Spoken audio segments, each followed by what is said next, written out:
దేవుని నమ్ముకుని మేము ఎన్నో సంవత్సరాలుగా ప్రభువుని నమ్ముకున్నాము, ఆరాధిస్తున్నాము,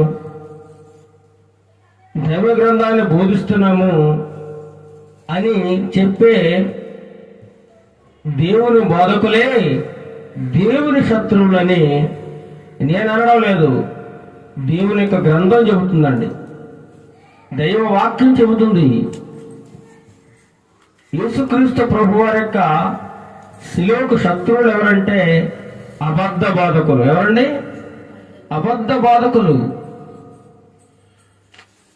చాలా మనం చూస్తా ఉన్నాం, లోకంలో రకరకాల బోధలు వినబడతా ఉన్నాయి, రకరకాల సంస్థలు, రకరకాల బోధలు, భిన్నమైన బోధలు. విశ్వాసులను గలిబిలి చేసి మీరు ఆ సంఘానికి వెళ్ళొద్దు, అక్కడ చక్కని వాక్యం ఉండదు.